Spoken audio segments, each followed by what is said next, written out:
Hello, everyone, and welcome to the Dies Cast. I am S.A.N, and with me I have... Fishman.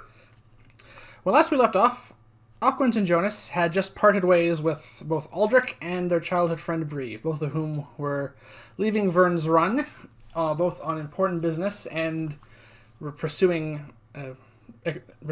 their now exploring other places, I think is what I'm trying to say there.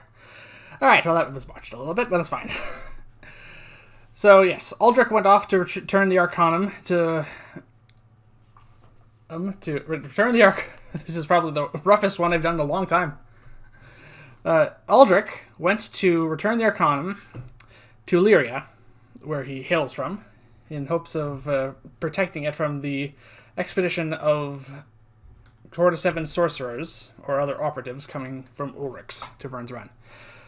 Bree, on the other hand, decided to set out with some traveling buskers and performers in hopes of fun and exploration and see the world, and mostly to get away from Vyrn's Run, which I believe has started to leave a sour taste in her mouth, or the more likely option that she has simply outgrown.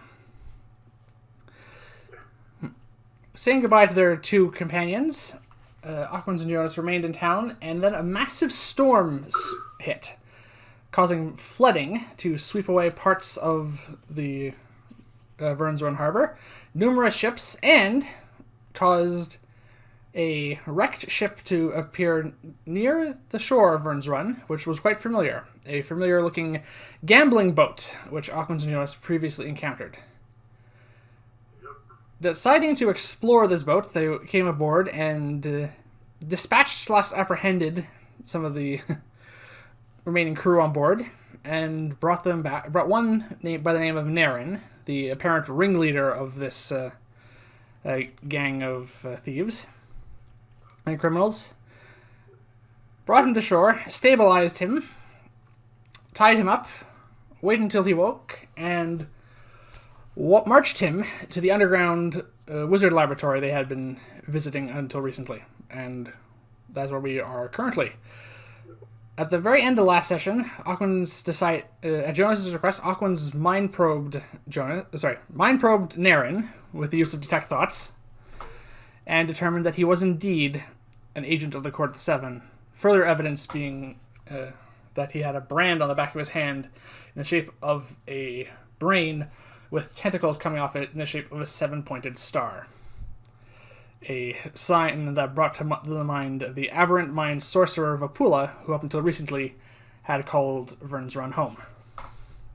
And that is where we left off last time. So today's adventure begins exactly where we left off, right here in the underground wizard laboratory, which they had found. And with Naren, who is tied up on the ground between the two of us, and the next logical step is to decide what to do with him.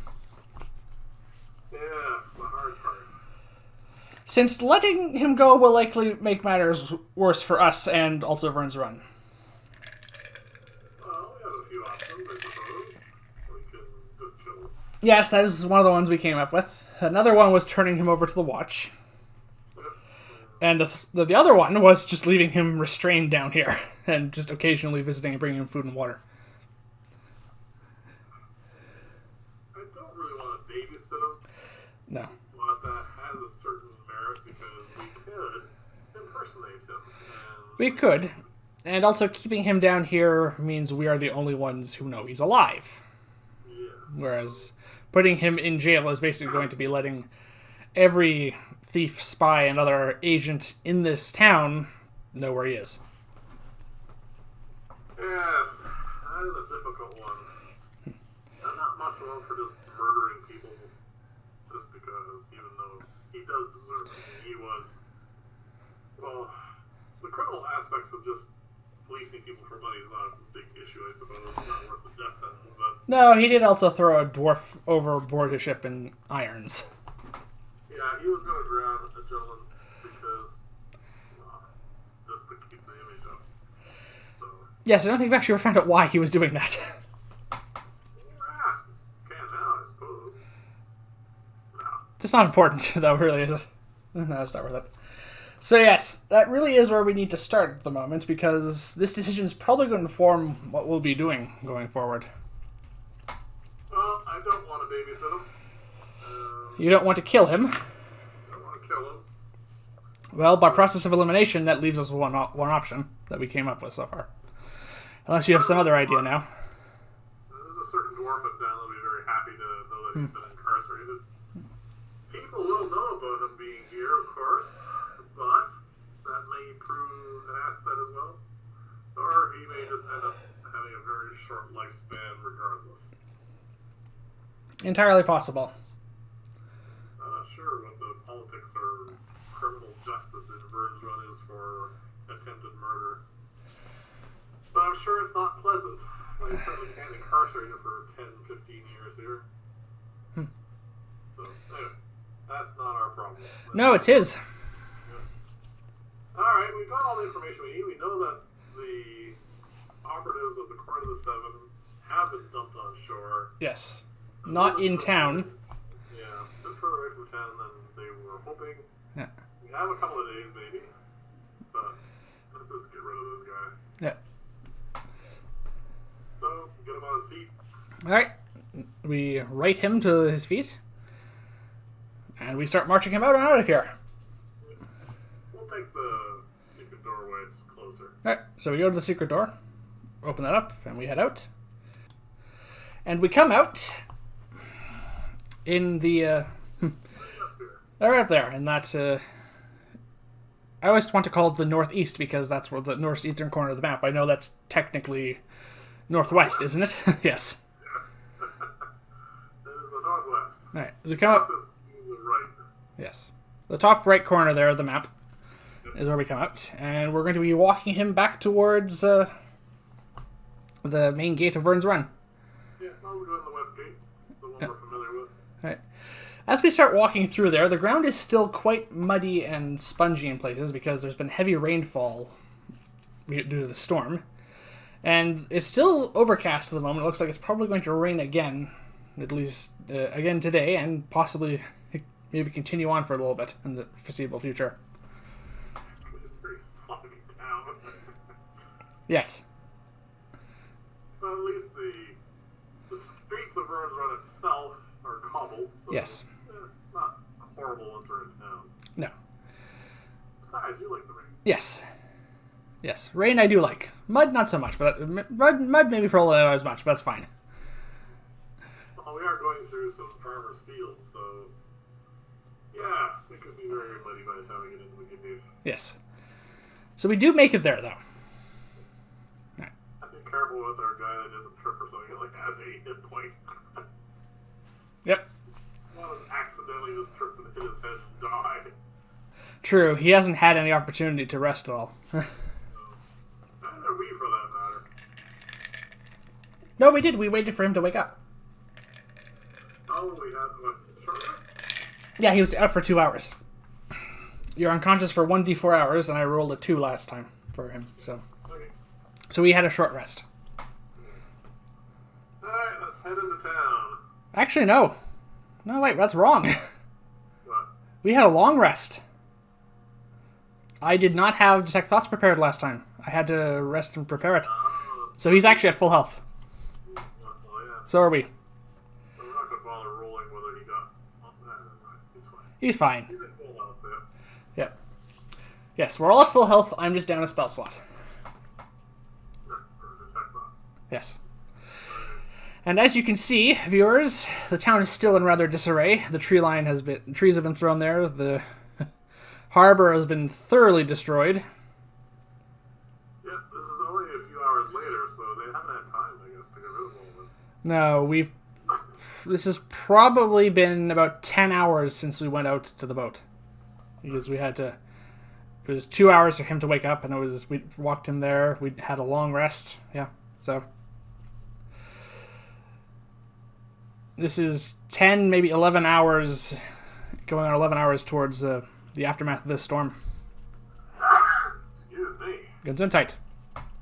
All that rain. Alright, so we are heading him towards the watch office. Yes. Let's head him there. Alright, so we head down towards the main square. Yeah. believe the watch office is one of the four corner buildings there in the town square. Sorry, 3 of the 4 corner buildings left standing. Yeah, That's the inn, yeah. That's one? Okay. That is the watch office. Alright. The So, other side is the... yeah, the identical large-looking building is the town hall. Yes. So, And who knows what the 4th one is. We've never been in there. so we don't get rid of too much of an issue with this. So this one we have to explain, I think, to whoever's here. Who is here? Anyone we recognize?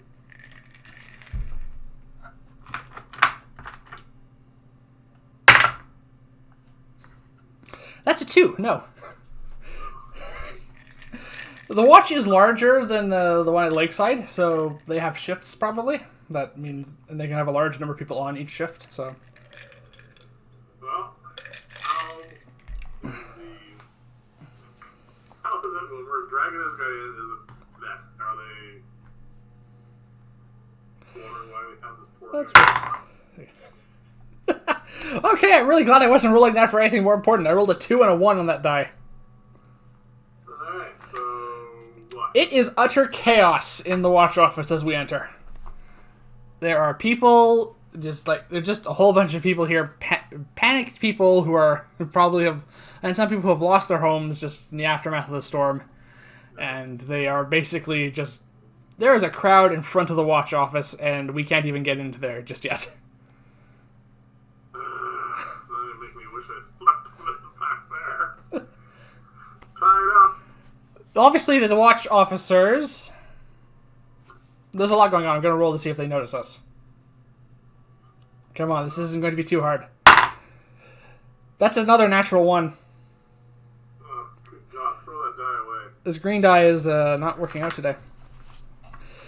Alright, so they are thoroughly distracted by all of this. We're just faces in the crowd to them at the moment. Alright. Plan B. What was that? Do we know where Samal lives? Well, we assume he's usually working with Sir Reardon. So that probably means over towards the town hall. I think... Alright, let's go. I mean, they're going to be obviously very busy too. But Yes. maybe less busy. Let's head there, because this is a mess.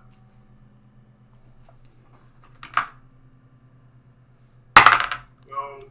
Different die, oh. No, same one. 6. Not as busy. And more orderly. You think that there's basically the town council is better at keeping people calm than the watch, it seems. People less likely to yell at the council members, I guess. Maybe. Maybe. Nevertheless, there's more orderly here and not as busy, so we can go inside if that's what. Alright, let's do that. Obviously, because it is more orderly here, and there are some watch officers, they do notice the fact that we are basically taking a bound man towards the town hall, Yep. and they say, excuse me, you there? Yes. What is the meaning of this? Alright. Are you aware of recent events relative to the riverboat, the gambling setup, and the attempted murder of a prominent dwarf merchant in town? I'll see if he remembers. This is a different die this time. 17. Yep. This guy was in charge of all that. He looks at us, looks at him, looks over at the watch office, and it's like, nods, like, yeah, no, of that. He looks over that and says, yeah, no, that makes sense. That's probably why they're not taking him there. Yeah, we try. It's chaos. So is Sir Reardon in? Or Samal? Yes. He says, I can send someone to fetch one of them if you think that. Let them know that Jonas and Aquans are here with a very dangerous. Okay. That went better than I thought it would. gonna do one more roll for a second. One thing. Oh, just to mess it up. Nope. I was just rolling to see how Naren is taking all this rather dejectedly, but he's not trying anything. Oh, well, he could try. He's bound and gagged, so... He's not. Not with a 5, he's not. Alright. Gives a chance to rough him up a bit. He's at full health again. Sure, he can take some damage. Alright. Alright. Just for... It takes a few minutes, but a clerk is sent, and Samal comes to up back with him, sees us, sees Naren, and signals for us to follow him into Sir Vyrn's office. Oh, look who we caught. Yes, and he says... Alright, so we head on? Alright, so Samal leads us and our prisoner in to see Sir Vyrn, who is looking rather not so much tired as strained, though. He's weathering it well, but you think the recent events have definitely taken a toll on the town and him and the rest of the council as they're dealing with all the various problems that need to be dealt with. Yes, and they're not going to get any better. So he's just looking down at all the various paperwork in front of him with his fingers popping out like this, and then he looks up to see us. And sees Naren. Samal doesn't really know Naren by sight or anything, but Reardon seems to recognize him as being basically he's probably someone who's visited Vyrn's Run a few times in that riverboat.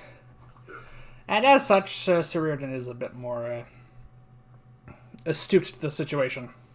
Yeah, good. Makes explaining things a lot easier. He says, you've caught yet another rat. He says, Yes. This particular rat has dropped off some more trouble, unfortunately, before we caught him. There is a sizable force of, according to the 7 operatives, heading towards Vyrn's Run. He says, the Silver Baron's army has already set out. Even with the storm slowed them, they'll still be a week and a half march away from Vyrn's Run at this point. Yes, unfortunately, pointing at Naren, he is not high enough in the echelons of the Court of the 7 to give us specifics. Just some detail. We know at least 6 members are here, maybe more.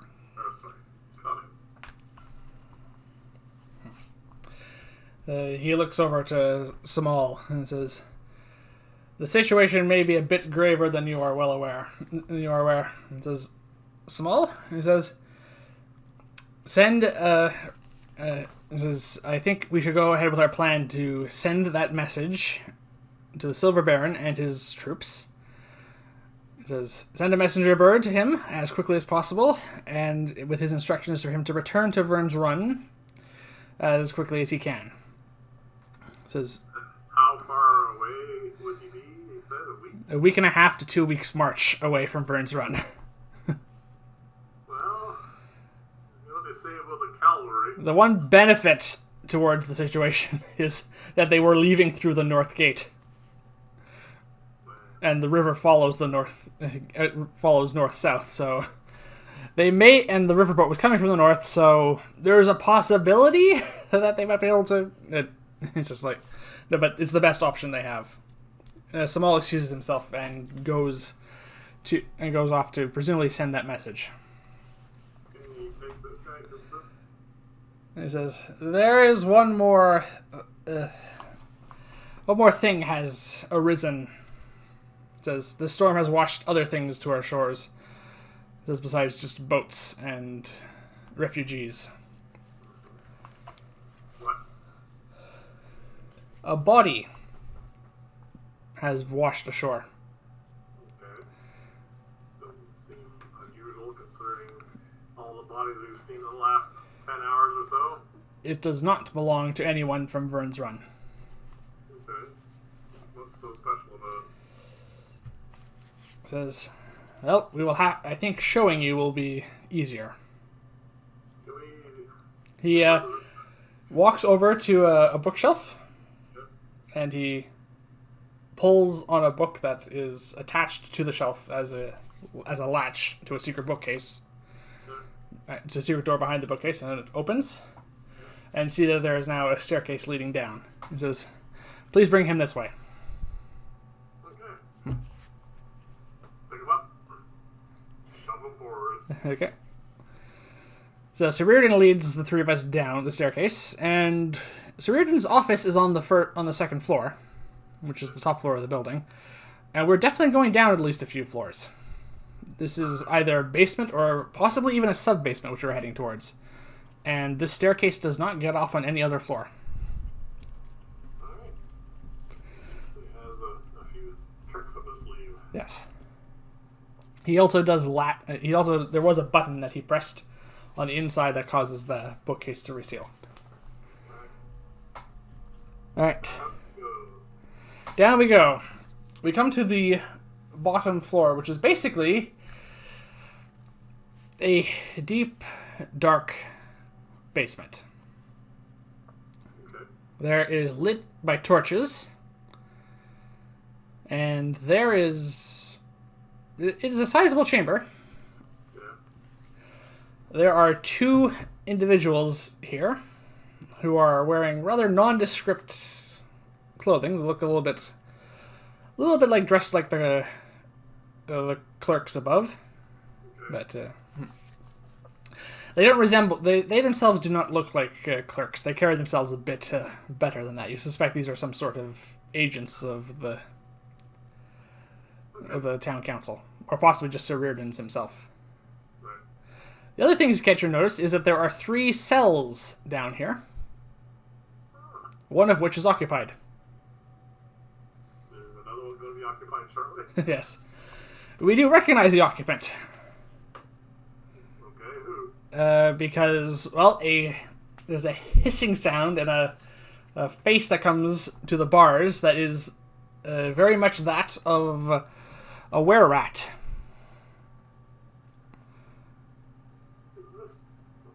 This is Lawrence the rat, the rogue we apprehended, who was part of the grave robbing incident back when we first met Samal and Reardon. Alright. Naren does not react the best to this. I had forgotten about that guy. Yeah. Well, it was a little while ago. We've had more important things since then. Yeah. But he's still alive, apparently. Alright. Sir Reardon says you may put him in the far cell. Tuck him in. Yep. So Naren is put in there. He's thankful he's not being put in the adjacent cell to a were-rat. I don't think Were-Rat's going to be able to break through the bars, is he? Well, probably not going to be able to dig through the stone walls separating each cell, but... Alright. So, they can toss him in there, lock the door, and... Yeah. So, what's so special about this? Well, he points to the large table in the center of the room, Yeah. which has a tarp covering it, and a shape beneath that tarp, which vaguely represents, you recognize as a body. Right. This is the individual whose corpse we found. Okay. It says, waterlogged, washed ashore, but did not drown. Did not drown. Dead, but no, not killed by drowning. Can I examine the body? Yep. The 2 clerks pull back the tarp. You see the body belongs to a human woman, outfitted in dark leather armor, a cloak, and you see various pouches and slots and places on a belt where various tools and weapons, which have been removed, would be short swords, thieves' tools, daggers, things very much suited towards thief or rogue. check on her. Alright, you can roll your medicine check. I'll just throw my die away. That's 12 plus 3 plus 1, so 16. 16, okay. Well, from that you are able to concur with what Reardon has said. She did not die. There appear to be bite marks. Die? No, sorry. She did not drown. Did not. Yes. There are bite marks covering her body. Various parts of her body that have gone through the armor in some spaces.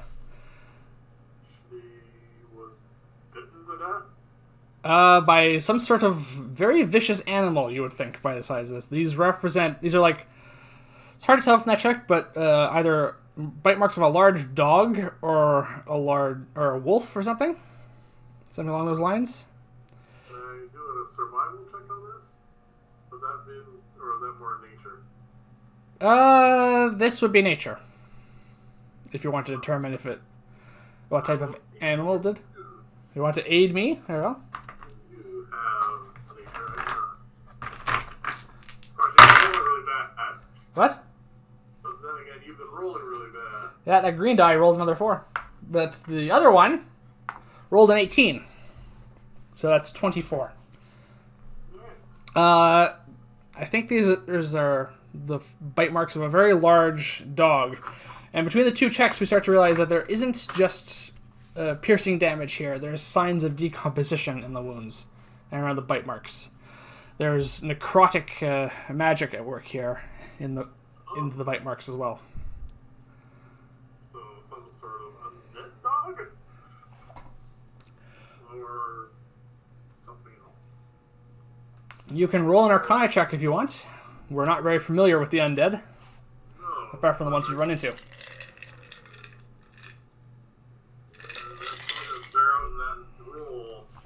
I rolled a 9, but I have plus 6 for Arcana, so 15. No, it should be plus 7. Proficiency's gone up to 3. Oh. My bad. Alright, 16, right? Yep. Alright. It's entirely possible with that roll. We're not entirely sure. We're not well versed in the undead, apart from the ones that we've fought personally. Yeah. But we've seen enough of it to recognize the type of life-draining magic that some of them possess. And there's elements of this in with the bite marks. You think back to on the plateau when we saw Edith's corpse, when the Lemure had bit her and drained her life force at the same time. It's very similar to that. But those were more human-shaped, and this is definitely closer to that of a dog. Okay. So, where was this individual found? Just out of the outskirts of Vyrn's Run, washed ashore on the North, south? north. We, I look few- at Naren. Naren? Okay, you look at Naren. Do you recognize her? He's gagged at the moment. We haven't taken the gag off him yet. I'll take the gag off. Okay. Another time, of course, too, because you can't stay tied up forever. Alright, are you just trying to ask him if you just ask him? You're not trying to persuade or intimidate him in any way? No, just asking. Okay. Tell me later. Let's just... I don't think that's going to cut it. He tries to deny any knowledge of her, but he rolled a 4. I don't have his stats on me, but I don't think his charisma's that high. So that's below passive insight for you. Yeah. Okay, so You think he recognizes her? yeah, there. We have to get into arguing again. Really? Why don't you just tell us, and then you can go have lunch or something, or we'll have lunch fed you, I guess I should say. I'm not hungry. You can roll a persuasion check. Hey, say with advantage, just because of all the situations. Like, you're trying to be reasonable with him, and we're doing this from a point of strength, literally. That's a good idea. We got advantage on that. Doesn't really help that much. 10. What was the first one? 7. 7. So 10 total? No, 9. 9 total. It's not high enough. He seems to be... He's afraid of us, and he's afraid of the situation he's in. But you get the distinct feeling that he's more afraid of what the Court of the Seven might do. So that does imply, though, that she might work for them. I don't want to waste spell slots on this guy. I said, we could actually try to search the body. I imagine they've... Already done that. yeah, but they may have missed something, I say. Alright, we'll do an investigation check. I'll assist you.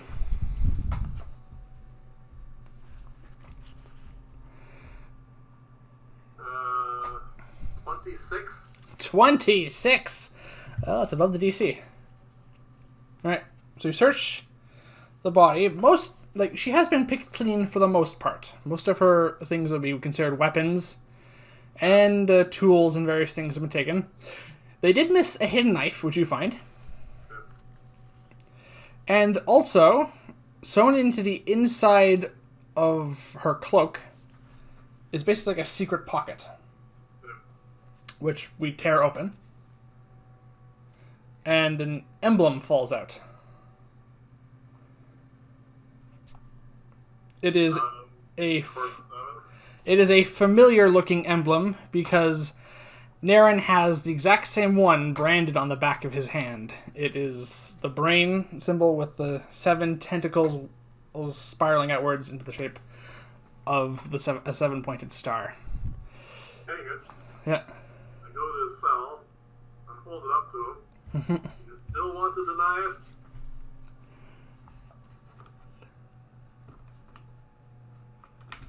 I'm going to roll to see what his response is.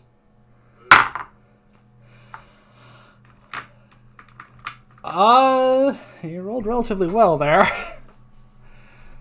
He says, I might have run into her at some point. She may have been on the ship. I honestly can't remember too well, he says. Well, I think... Does he look like he was really scared of that were-rat? Or just didn't want to go there because his insight check on that? Roll an insight check, yes. Roll a 12. Plus your wisdom. Plus 1. 13.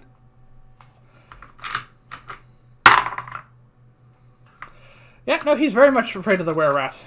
You imagine the average person doesn't run into very many lycanthropes, and he was generally taken by surprise when it came to the bars and snapped at us. I said, Naren, I think we need to persuade you a little bit, so I'm going to summon a were-rat in your cage, and I'm going to make it sit there nice and quietly initially, but if you don't start producing really quickly the kind of information I want, I'm going to order to start eating you. Does you understand? Yes, roll an intimidation check with advantage. Even if he doesn't believe you cannot summon one, he knows you just have to go over there in the other cell to get a genuine one. 16 was my -1. That's pretty good. All right. He starts sputtering at the prospect of being eaten by a were-rat. It takes him a little while to calm down. I'm going to conjure, using minor illusion in his cage, were-rat. And I'm going to order it to sit still quietly. And it's just going to sit there. Alright, I'm just going to look up the specifics of minor illusion. Yeah, it's only going to last a minute. Yeah, it only lasts a minute. I just want to make sure that the size is... I think it's 5 feet. 5 foot cubes, yeah. It can be a bit smaller than Lawrence, but that's fine.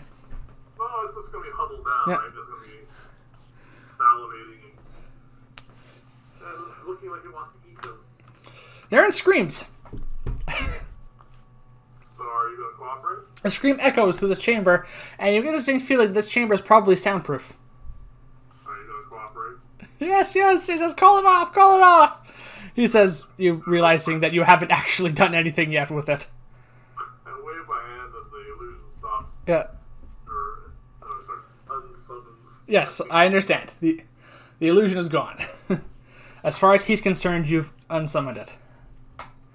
As far as he's concerned, it could come back at any moment and start eating him, as long as you're here. Or maybe even after you're gone. You get the distinct feeling that Naren, since he works for a group of evil sorcerers, is probably used to being intimidated through magical means. Yeah. Alright, Naren. Talk. Well, what do you want to know? Who is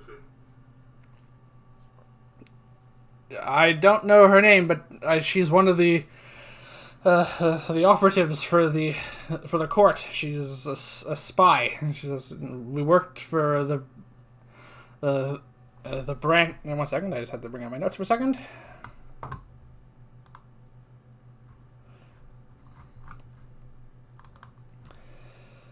Alright, because he would not refer to it as aberrant mind. He wouldn't. No, he'd refer to it as.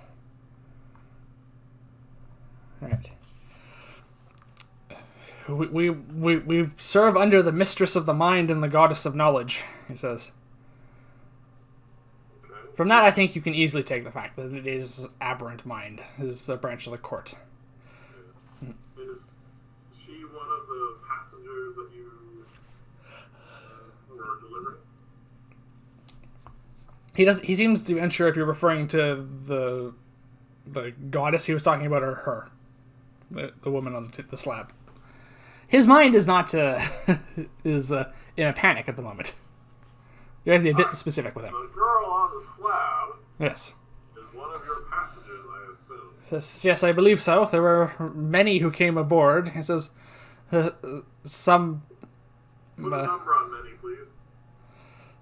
All right, he's going to attempt to roll an intelligence check to see if he can remember exactly, because he's in a bit of a state at the moment. That's quite good, Naren. His die is finally being forgiving. It's a different die, but yes. All right, with that, I think there are 12. Including this one? Including this one. It says, only 6 boarded officially, I know that. It says that they were part of the actual expedition that Ulrich was sending out. But the way the court works is they like to keep an eye on everyone. They like each ruling member. It says each of the gods likes to know what the rest of their kin are up to. Fine, yes. I assume that this one came to a foul end because of one of the other ones? It says, I only saw her once, and during that time she was alive. Did she get off the boat in one piece? I only saw her on the boat. I didn't see her depart. There were a few who were able to make it. There were some who made it off before the storm hit, and she was not one of them That you know. that I know of.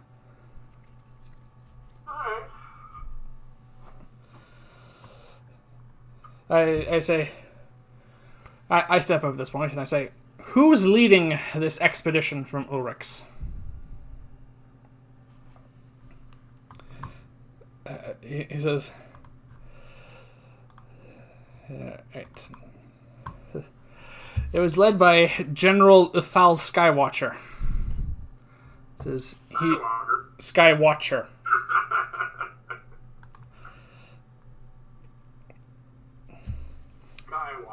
Yes. He serves the goddess of storms and the harbinger of war. He is a demigod and a general in the Ulrich's military. And I hear me say, not a subtle person then. A general in an army of gods? Yeah, usually all but nothing but polite and calm and quiet. He's not gonna march in with any kind of attitude. I would like you to roll an Arcana check as well. Arcana. That's good enough. 23. You did a bit better than me. I rolled a 20 total. So between the two of us, we've spent enough time with Bree, and we spent enough time studying magic to know that there are various bloodlines of sorcerers. Yep. We've known that we've run into Bree, who's wild magic, Zork, who was draconic bloodline, Yep. Vapula, who was aberrant mind, and we also know there's such a thing as storm sorcery, which is sorcerers who can have power over wind, lightning, and the weather to a certain degree. Yeah, I kind of figured. And we think that that's what this is, that what all this points towards. Goddess of storms and harbinger of war. Eye Watcher. Yeah. Okay. So, how far upriver did you drop these guys off? It says much further up than they wanted to be. It says they would have, on clear sky weather, they still would have probably had a day and a half. They might be a good 2 to 3 days out still by this point. A bit closer, possibly, but it's hard to say. Depends on if the weather holds, and depends on how good they make. What time they make. Okay. Alright, I'm going to say, is this general the only demigod in this expedition? I'm going to say. He has no idea. He was the only one part of the expedition. It was him, 4 of his trusted soldiers. It says, and much like an operative to ask around and to go move unseen. I said, yeah. I said to you, yes, a sorcerer, 4 foot soldiers, and a spy. At the very least, are coming. And at the very least, according to him, there's 5 more where she came from. I said, that's every branch of the court accounted for, if there are indeed 7 of them. Unless some are sending multiples. Possibly. It's not like this guy's high enough up the food chain to be able to be trusted with that kind of information. No, I think they're sending an official response, and they're sending several unofficial responses. Yeah.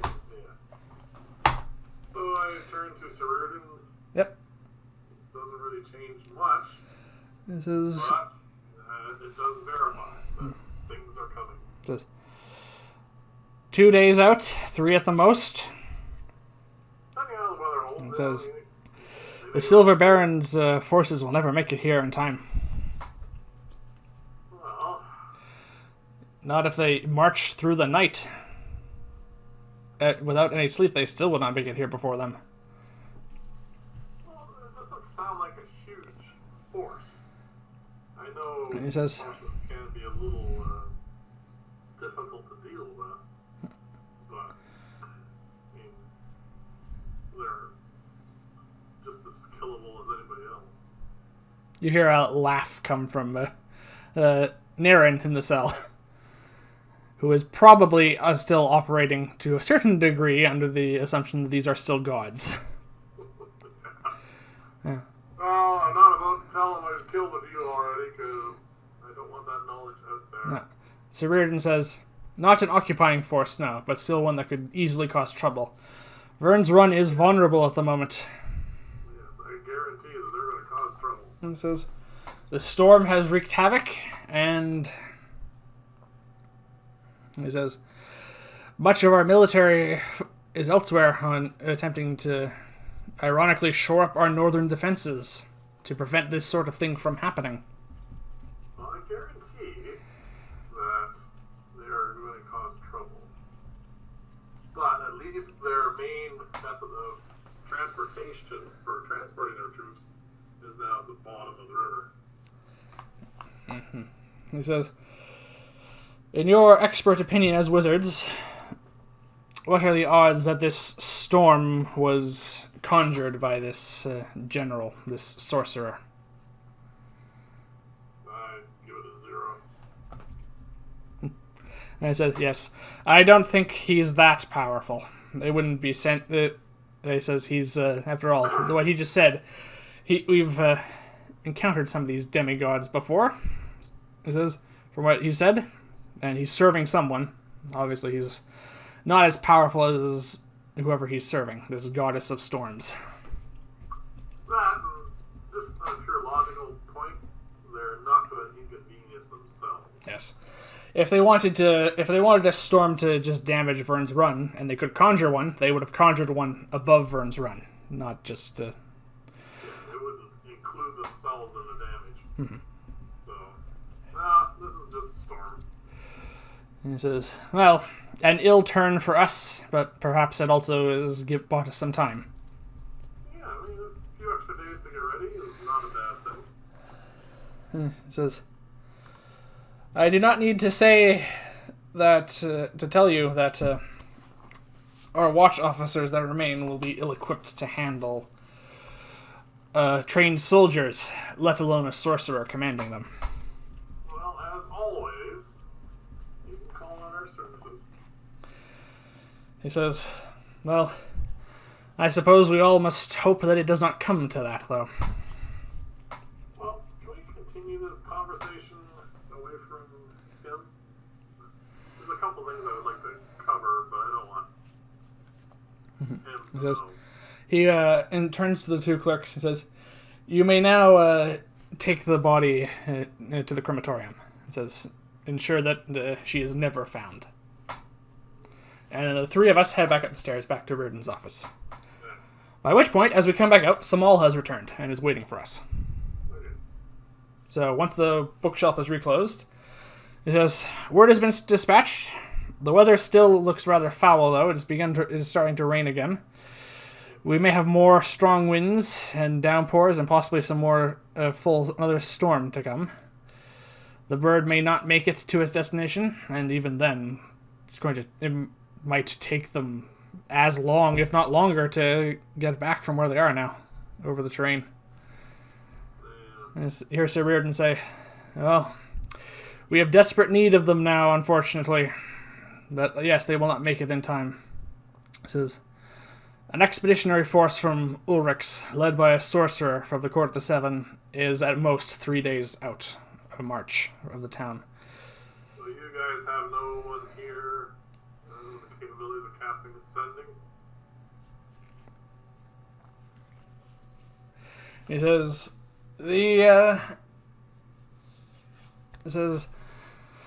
apart from the two of you, our main sources of magical resources are Wendell Kettlewhistle, of whom you are acquainted with, and the late Master Therian."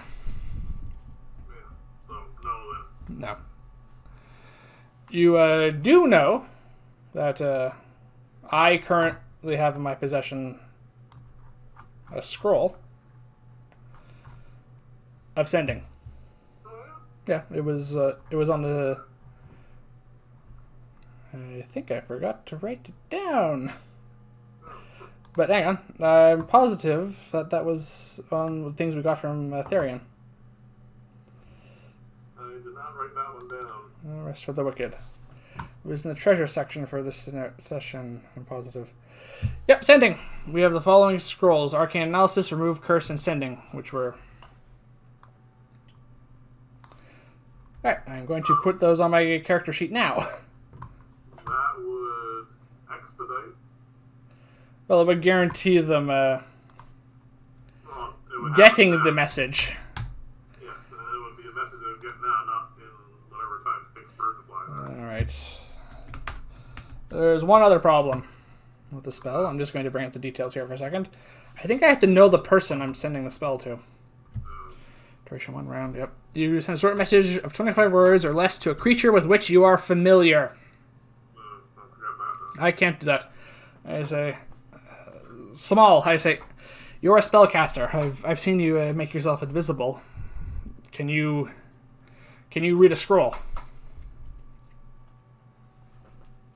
This is a scroll, an arcane spell scroll. I say.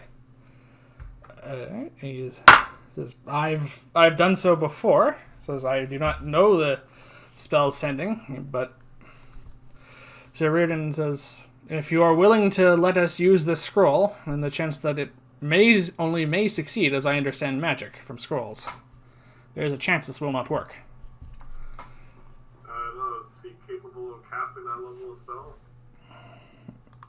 Because otherwise it is a roll. He is capable of casting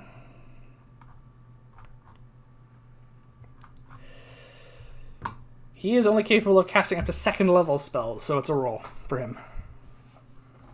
Sure, scroll. Do you want the spell? I can't remember. It could be useful, Yeah, I say. you're planning on putting a spell book? I can get it elsewhere if we need to. We have those mirrors as well. I'm fine with him trying. It's not a spell I wanted anyway. Alright. I will take the Scroll of Sending out of my bag of holding and pass it to him. Alright, so he has to make a spellcasting roll. His spellcasting ability modifier is intelligence, just like ours, and it's +3. So he needs to roll a 10 or higher. So he has a 50-50 chance of casting this spell. I can affect that. I can affect that, yeah. I can too, for that matter. Do you have a portent? My portents are... Yes, I did drop the die. That wasn't rolled, though, by the way. Just for clarification. I have a 16 and an 18, so I can guarantee him succeeding if you want me to. Because it is an ability check. Like the 16, give it to Okay. 16's used. Alright, so a 19 result on a spellcasting check means he successfully casts the scroll. Yep. And then he's going to speak out the message. And when the sending spell carries it off towards... You assume the Silver Baron is whom he's referring to because he's the commander. Whom he's familiar with. And ordering them to return. Yep. He's going to say, by orders of Sir Reardon, about march and return to Vyrn's Run.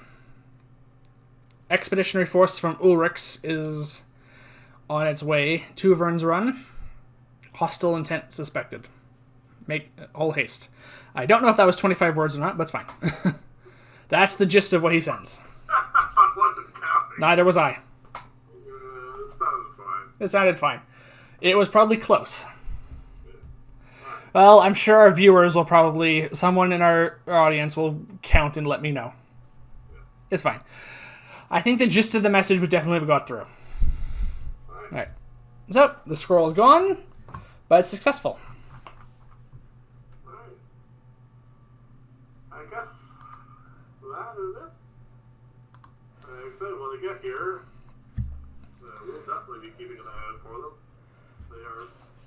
They are on our list, let's say, of things that need to be dealt with, so you don't need to pay us or anything. This is something that we have taken on because we don't like them. And they've tried to kill us a number of times, and this is just one of those things. So, yeah, let us know. Most likely we'll already know that. There is one... we did forget one important thing. We don't cast sending very often. So there's one thing we forgot to mention. And that is that Samal does get a reply from the messenger because the spell was successful. Alright, so Samal finishes listening to the return message and says, Sir Reardon, the orders are... message received and orders understood. They are going to make all haste to Vyrn's Run. But the Silver Baron suggests that we prepare whatever defenses we can. He will not make it there in time. He says it is not possible.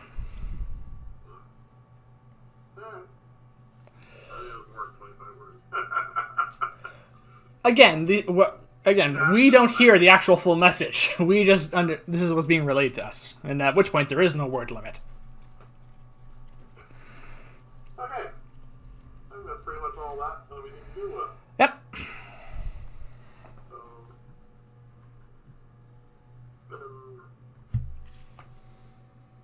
Maybe want to go check out Wendell's just to see he's doing all right. Okay. So as we leave, basically the town council, the people around who were there at the council building seem to have mostly cleared off at this point. And you notice even the crowd over by the watch office is starting to lessen at this point, mainly because it is starting to rain now, and it's only a light rain at the moment, but this is going to be a heavy rainfall, you can tell. Okay. There's more than a few people are unhappy about this. Additional rain after a big storm? Yes. I would like you to roll a perception check.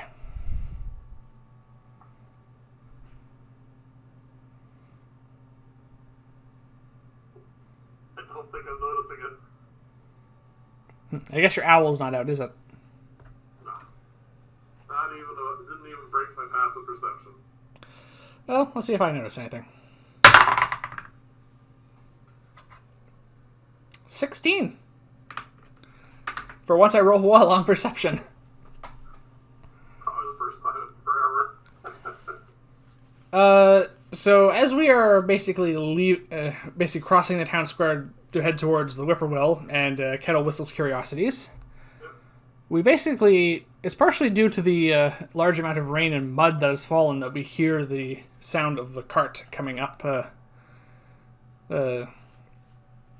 It's coming up the road from the north gate. Yeah, considering I pointed out to you as we are moving along, just considering how much trouble is probably going to be coming through from the north at this point, we stop and wait to see, and we see a vaguely familiar looking cart. Vaguely familiar cart. We saw, it's pretty nondescript, but we're fairly certain we remember seeing one like it when we first started to come to Vyrn's Run. Neighbors? It looks like a similar cart to that. I thought we sold that to... We got rid of that cart. Yes, there might be other. We don't. It's a. Okay, yes, and there's that point there. We sold that cart. Okay. It could very well have ended up back in someone's hands. But it looks similar. It's got the same sort of nondescript style, and it has the barred windows. And two rather thuggish-looking individuals in dark cloaks, though with their hoods up. Then again, that might be because of the rain, driving it. So they're coming. They just came. So they came from the north road, but they're turning to head down towards the harbor. All right, I am going to. It's raining. No one's going to notice it. Have a hell pop into existence. Yep. Right on top of this wagon. Yeah, it's well within 100 feet, so you can do that. And then I'm going to have her listen, see if there's anybody in there. Okay.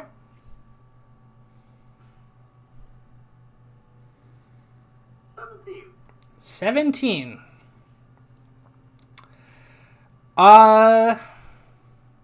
With that roll, you hear a faint whimpering noise from in there. It does not sound like an adult. This is my apologies, but I don't remember the range on the charm of animal influence. Ring, it was a yeah. In the book, it's a ring, but I made it a charm. Ring of animal influence. Let's look that up. It's probably to say let you cast the spells. So I probably have to look at the spells specifically for a range. Well, this cart's not moving very quickly, right? No, it is moving though. It is in constant movement. So you can cast Animal Friendship, speak with animals, and Fear. Yeah. Which one are you interested in doing? I'm going to start off with animal friendship. I want to charm, basically, the lead horse. I assume the horses. Yes, they are. And by the way, while this is happening, I am walking at a normal pace towards them. Animal Friendship's range is 30 feet. So, jogging at this point? You can catch up to the horses, possibly, but Yep. Yeah, they're not moving very quickly, are no, they? they're inside the town at this point, but they are moving. Yeah, they're moving and they have to move at a reasonable, calm pace. Yeah. So I'll run up Yep. 30 feet, and I want to charm the lead animal, the lead horse. Okay. Spells you can convince a beast to mean no harm. Choose a beast you can see within range. Alright. What is a horse's... Well, the DC is 13. The DC is 13, yes, but there is a wisdom saving throw for the part of the horse. Let's look at the monster manual. Horse is in the monster manual? It is, yeah. There are animals in here. Because it gets a wisdom saving throw. I thought that was in the player's handbook. Ah, why is there no horse?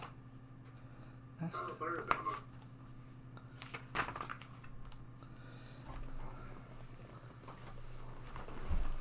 Alright, player's handbook. Well, it was both. I guess maybe... I guess you don't end up fighting horses very often, but then again, there's lots of things in there you don't end up fighting very often. There's still no horse. Alright, fine, I'm looking it up. I know there are horses. Stats. Someone must have done it somewhere. Horse. Oh, it might be under riding horse. That might be why. Alright, I don't... Well, this will do. +0 on wisdom and wisdom saving throws. Alright. 4. Alright, so he likes me. So the animal is charmed by you. By the spell's duration. Alright. Then I'm going to cast Speak with Animals. Yep. So just by the condition effects of charmed. So it can't attack you. Nor hit you with any... Nor target you with any harmful abilities or magical effects. And you have advantage to on all social checks with this creature. Yep. Cast Speak with Animals. Speak with animals. And I'm going to say, hey, how you doing today? Kind of light out here. Could you please stop? Alright. Roll your check with advantage. This isn't going to be very hard. That's a 15. Yeah, more than enough. The DC was 10. Alright. The horse, singular, comes to a stop. Yep. The second horse, which is suddenly comes to a stop because it realized its partner has stopped for some reason. Yep. Because otherwise, there's going to be some very convoluted things happening here. Yeah. Some very interesting issues with bridles and stuff. Yeah. The carriage drivers, who were in the middle of conversing, so I suddenly realized they come to a stop. Like, what are you doing? And one of them, the one who is basically steering, gives the reins a hard pull and basically tries to get them to convince them to move. This is going to be a animal handling check on his part. What did you roll? 15, you said, right, total? Genius. For persuasion, yeah. For persuasion, animal handling. Well, he rolled a 13, but he has no wisdom modifier, nor does he have any animal handling skill. So that's a contested roll, so you've won out. The horses are currently... The charmed horse is just standing there waiting for you. The other one has no clue what's going on. And both of them are looking... both of the drivers are looking rather frustrated. I said, I'm going to walk up now at this point because it stopped. Yes. Gentlemen, you seem to have some issues with your horses. What's going on? I'm just going to roll to see how well they react to this. To you showing up, basically.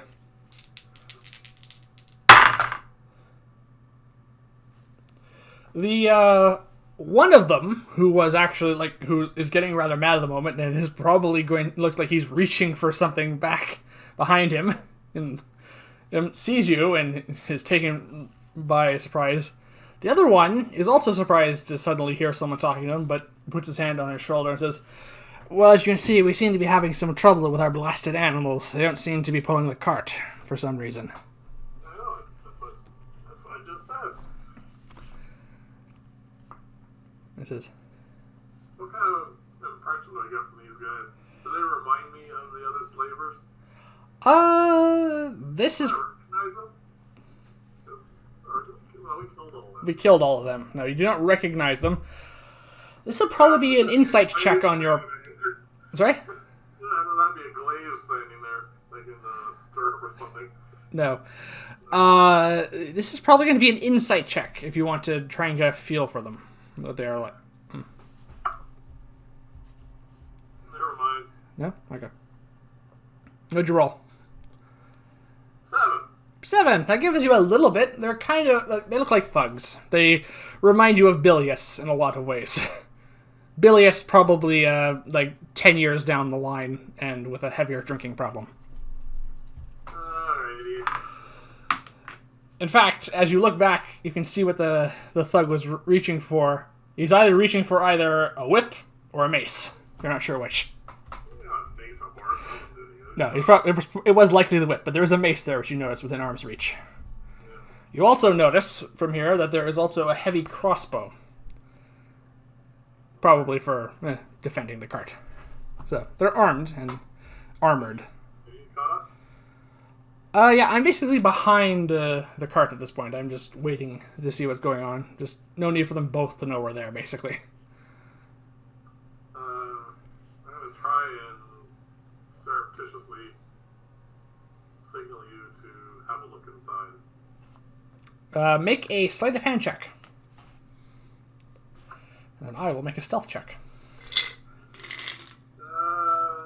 That's just a plain old 10.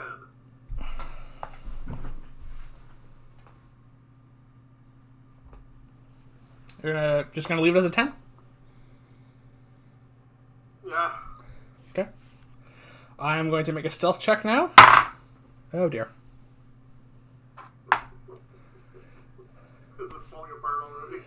Well, they notice your signal, and then you hear me slip and fall. And land in the mud. At which point, one of them turns around, like literally puts his head around the cart to look at and sees someone just lying in the mud. And... At least you didn't, get into the cart. No. That's quite high roll. That's quite a high roll, though. He says, "What are you two playing at?" He says, looking at you. He's, like, almost right up to your face. You can tell by the stench on his breath he's been drinking. Wow. Personal hygiene's not a thing for you, is it? Is that your response? Yeah. Okay. I think we're rolling for initiative then. Oh, cool. This is unexpected. It was unexpectedly early, I should say. That would take a little bit longer before I had to start killing bugs. Yeah, that makes two of us.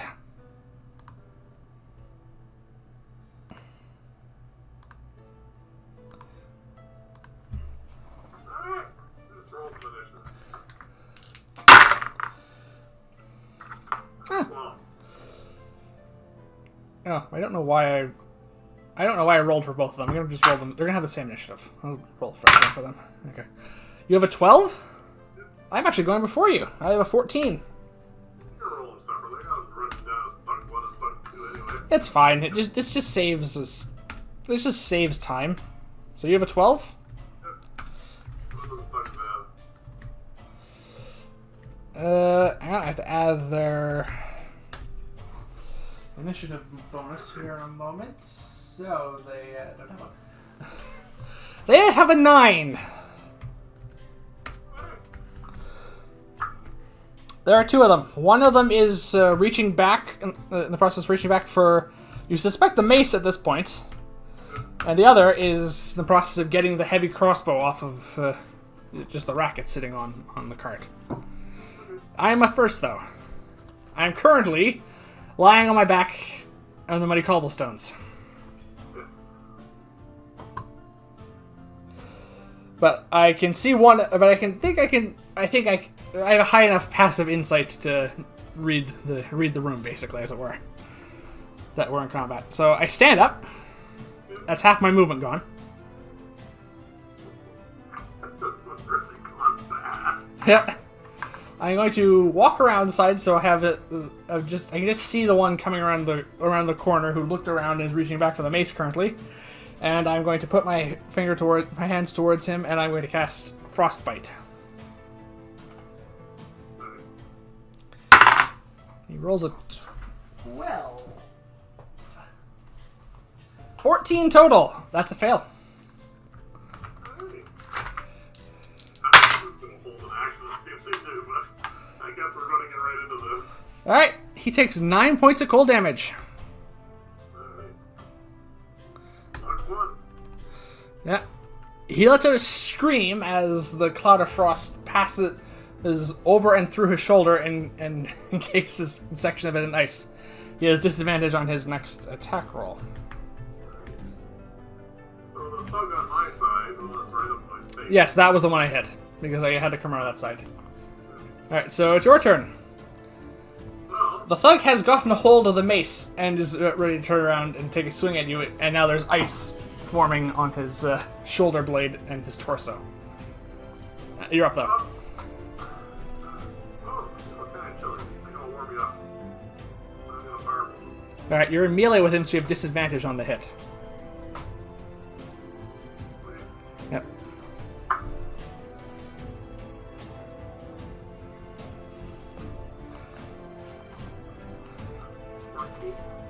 That hits. As you bring up the wand to unleash the bolt of fire, just like you've seen recently that my cantrips have gotten better, your firebolt flickers suddenly and sputters a bit like a Bunsen burner's flame, and a more intense bolt of flame shoots out, as you have gotten better at conjuring this spell. Takes an additional 13 points of damage. He lets out a scream at that. He muffled the first one, but that... yeah, he is not enjoying that. Alright. So, he's been partially frozen and now charboiled. Are you doing anything else in your turn? I'm in melee with him, right? You are, yes. And he has gotten a hold of the mace. So, if you move, he will get an attack of opportunity.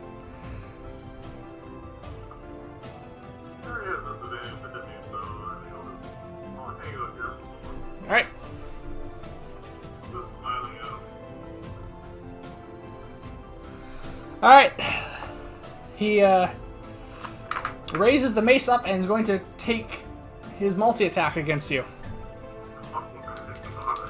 Okay. So the first attack is at disadvantage. Yeah. Alright, so the lower is a 9. Plus 13 to hit. Nope. Misses, alright. Alright, but he manages to break enough of the frozen water and ice crystals off from that. He takes another swing at you without disadvantage because it's only the next attack. 22 to hit. I think that hits. Yes. Okay. Alright. A d6 plus 2. You take 3 points of bludgeoning damage. It's very much a glancing blow off of your shoulder. Thick armor. Alright. That's his turn, but there is the other thug behind him who is loading the heavy crossbow.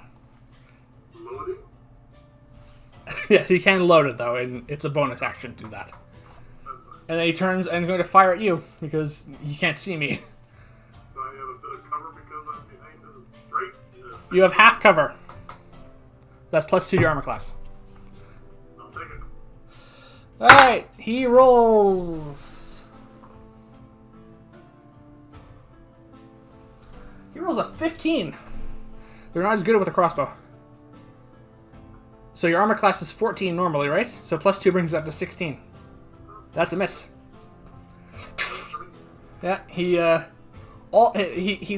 trying to aim, and he has to aim just up too high because other avoid hitting his friend. And the bolt goes flying off into the town. No. Collateral damage. You do not hear a scream. Alright. Alright. Back to the top of the round. Me and just... this seems to be well in hand. I'm going to just hit him with frostbite again. That's another fail. That's lower than last time. 6 more points of cold damage. He takes another blast of freezing cold and lets out another pained scream. He's not doing well. He's taking a lot of damage in very short order. 28 points of damage. That'll hurt. Yeah, his teeth are chattering from all the cold and the rain. It's all a bad situation all around. I'm gonna try and warm up again. All right, it's your turn.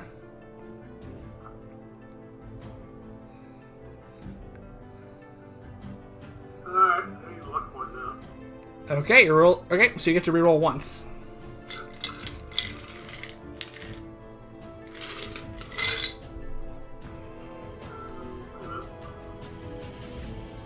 I forgot what my numbers were. A little disadvantage, right? Yes. I think the other number was worse. But it beats the last time that I rolled before. More than 14. So 14 is the total. Well, I rolled 14 last time instead of. I think this was more than 14. Okay, we'll say that hits. Sorry, my bad. Roll damage.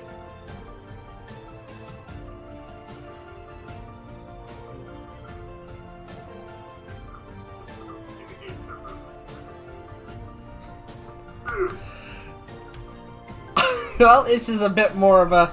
You unfortunately aimed this firebolt a little too much where I aimed where the ice is, and they kind of sizzle out a little bit. He still takes a bit of steam, which scalds him a little bit, but that's about it.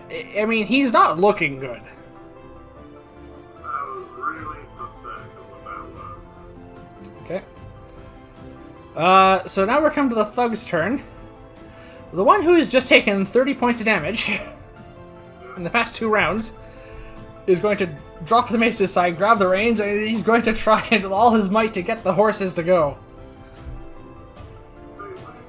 Alright, so you're using your reaction to... Okay. So roll your persuasion check at advantage, and we're contesting his animal handling. Oh, that's high. 14. He rolled an 18. Oh, There's a 14 with advantage. yeah.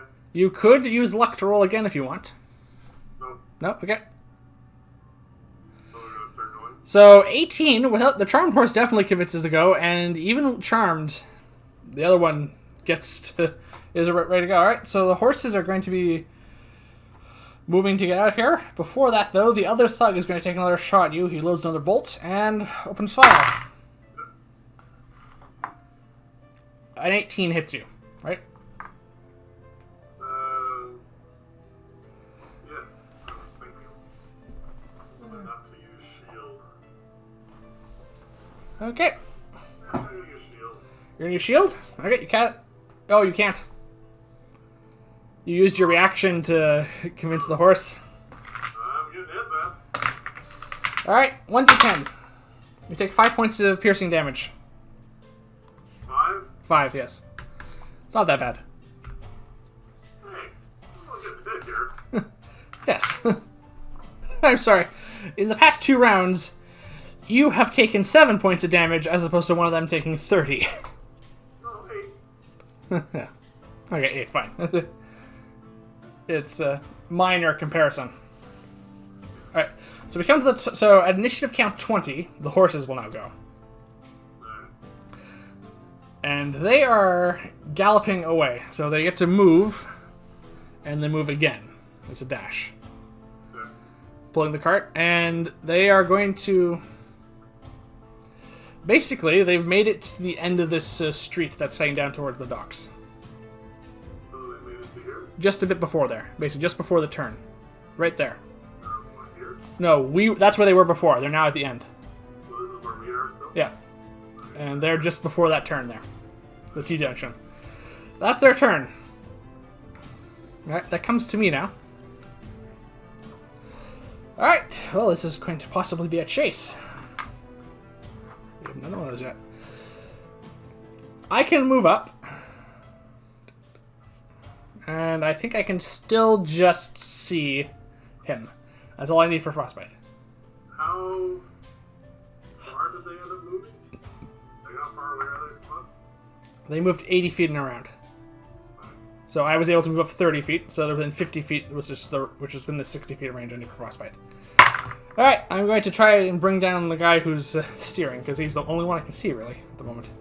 I can still just see him in the corner there. Alright, he rolls 16. That is a fail thanks to the Arcane Grimoire, which has bumped my spell save DC to 17. Yeah, this is not going well for them. Oh, wow. 11 points of cold damage.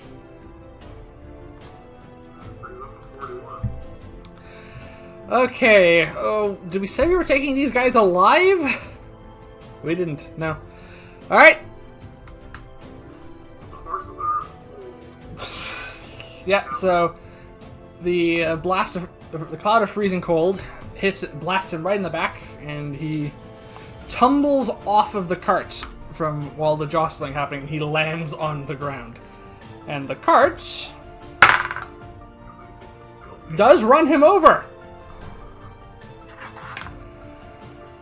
So yeah, he's dead. The cart is now also has just lost its driver and heading towards the river. The thug is going to go get the remaining thug will get his turn before the horses move again, so he might be able to bring them to a stop. We'll see how that goes. That's my turn. We're up to you. I am going to cast the first level spell, expeditionary. All right, so that gets you up to gives you a free dash. So I am going to Move 30. Move for 30 again for free. within 30 feet, right? Yeah. 20 feet, and then use the last 10 feet to climb forward. This, The carriage, okay. There is going to be an either athletics or acrobatics check in this to see if you can get aboard a moving cart. You can easily make it there. I'm going to go with the dexterity based one. Okay. Acrobatics, which you don't have, so dexterity. The dirty 20. You leap aboard. You run, dash with your improved speed, and you jump and land right in the seat where the guy just left. I grin at the guy. Okay. I think you had to use your action to get there, though, so I think that's all you can do. I can't do anything except sit there and smile at him. So you are sitting on the cart that is now running out of control. He was in the process of loading another bolt, watched his friend fall off, saw him get run over, and now is looking ahead at the water coming up, and then sees you. You may want to stop this thing. It's his turn now. He drops the crossbow and grabs the reins, and he's going to attempt to get them to halt. Are you doing anything to assist or hamper this with your charm? Can I? You could use your reaction if you want, because you can still speak to animals, and one of the horses is charmed by you to get it to stop. Okay.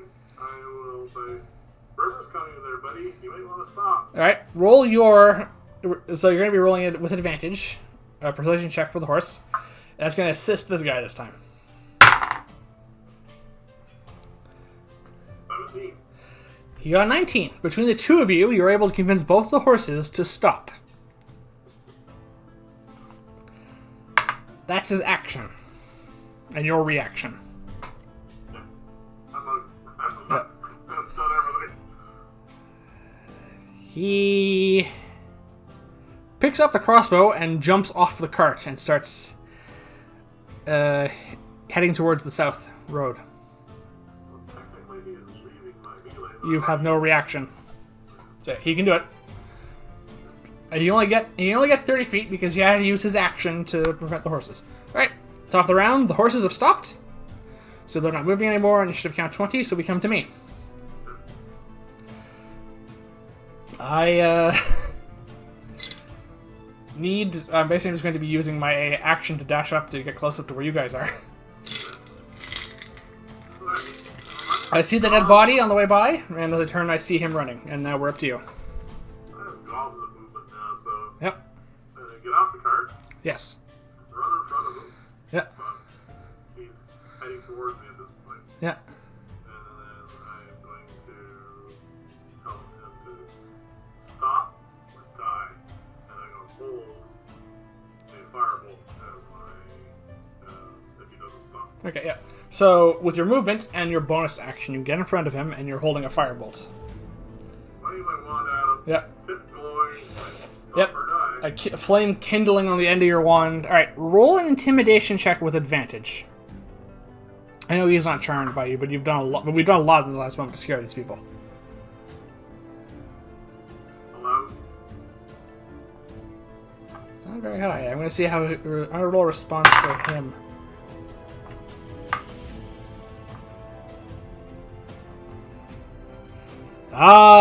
He doesn't seem to be stopping.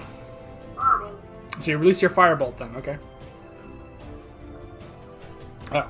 We haven't covered this before, but this is just another important note because we've been dealing with a few things with reactions here. When you hold a spell, it's your reaction to release the spell. Okay, so yep, you roll the firebolts. You roll the hit. Just 24, that definitely hits. Roll damage. 11. 11 points of fire damage, not bad. It hits him square in the chest. It's his turn.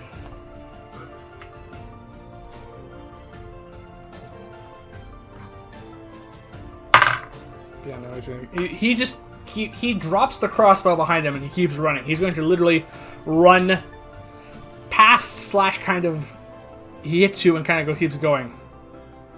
I haven't used my reaction yet, right? You did. You used it to release the spell, the cantrip. But you did hit him.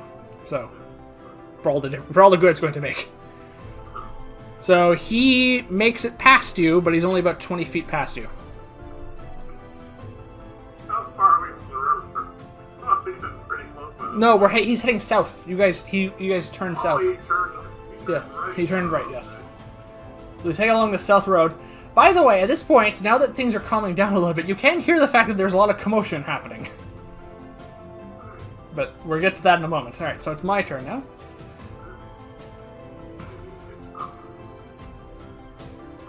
Actually, if I have anything left at all, I thought I'd open up the wagon and see what's in there. Okay, I'll do that on my turn, yeah.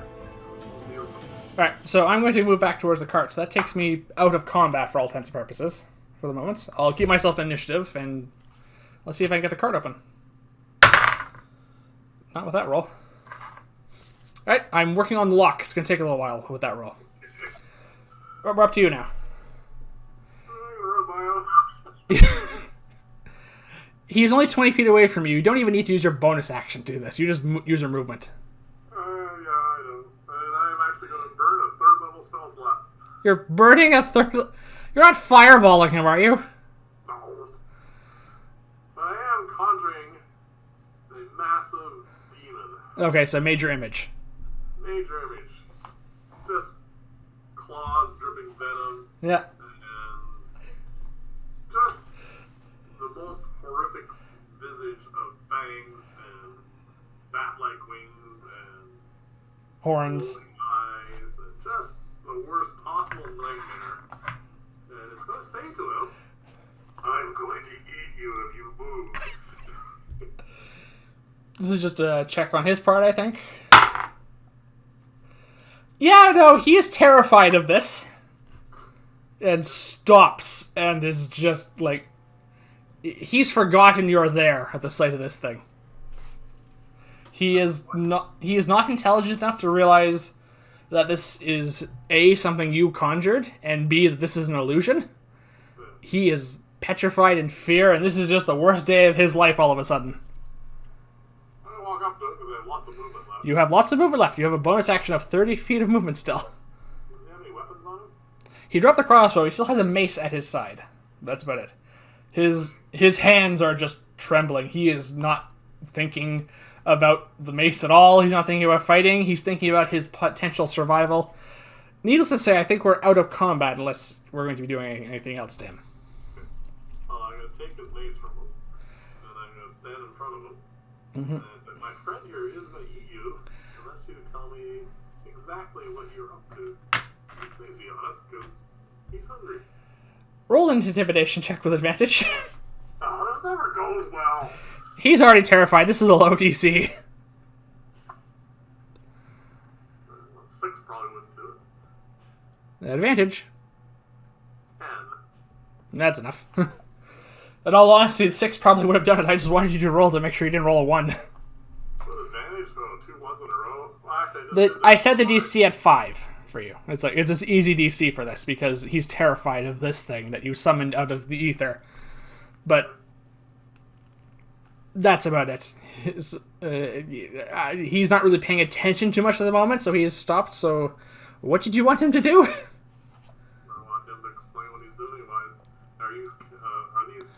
Are you working for the slavers, and are this another wagon full of slave girls? He says, no. He says, yes, no. He says, we are just transporting cargo. He says, Whimpering cargo. He says, I think you're well aware that there is a bit of a slave trade in Vyrn's Run. Yeah, I'd like to stop it. He says, I think someone probably should. I'm just trying to make a living, he says. He's trying to seem supportive of you at the moment because he's come to the conclusion that you're the one controlling this thing. And he wants to make a good impression on you. It is now right behind me. Yeah. Standing right over him and leaning towards him. Alright, so he's got the Lord of the Pit standing behind you, basically. Yeah, basically. I ask him, what do they pay you to haul slaves? He says, in all honesty, the pay's been quite bad at the moment in recent months. He says, but he says, well, what? What do you make? He says, well, usually, depending on the specimen, anywhere between 20 to 30 gold pieces a head. He says, but considering what we've got here, I suspect I've gotten a lot more. He says, and besides, rumor has it there's a lot of, that there's some potential customers coming to town in a few days that might be interested. Oh, good God. I can kill you right where you stand. But I'm going to make you a deal. I'm going to give you 20 gold pieces to change your career and leave town. Yeah, he says, no real need for that. He's happy you're not killing him, and he's getting paid out of it. You give him the 20 gold? Yeah. And you're going to let him go? And I point towards the south gate. And he's gone. He runs through your illusion. Doesn't stop. I'm going to stop the illusion. Okay. Alright. So. Alright. At which point, with that is high enough. Alright, hear me say, I got the lock open. I'm there instantly. Yeah. Alright. I still have a little bit of time on this. So, we both opened the door, and there are 2 very small individuals, bound and gagged. Basically, trust. Okay. As you come close to them, there's something odd about their features. They aren't human, and they're not halfling, which is something possibly the size. They have Fey-style features, elvish features, possibly. And they are dressed in fine silk garments, and you suddenly realize that there's the bindings and ropes that are used to tie them up are a bit excessive for someone of this size, but then you realize that's because they're binding an extra set of appendages. They have more than 2 arms? No. Both of them have a pair of wings. Oh. And those wings have been bound. Oh, that's gonna just go. And they both look terrified because one is a young girl who looks either prepubescent or just in puberty, like 10 or 12. Between. Yeah. And the other boy looks even younger. He looks about 8 or 9. And they are terrified, and there are tears streaming down their faces, and they start speaking to you in a language you don't know. At the That basically at the phrase, I believe, is a mile a minute. I'm going to, in common, try and reassure them that we've dealt with the slavers. And we are not enemies or friends. We're going to free you. Okay. They understand common. It takes you a moment to realize as they understand what you're saying. You just get the distinct feeling it may not be the first language they speak. You also, at this point, realize that you hear the sound of footsteps running up. You get hear the sound of chainmail. Double ringing. check these are guards. Yes, there are 3 guards coming up. We have not traveled far from the watch house, and there was a lot of spells flying around. It's just a demon. And an arrow. And possibly a demon. You don't know if they know about that part, but they do see us, and they see the cart, and then they see the 2 young children trussed up in the back. And they are looking at this, and they are readying their spears, and we're going to see what's going to happen here.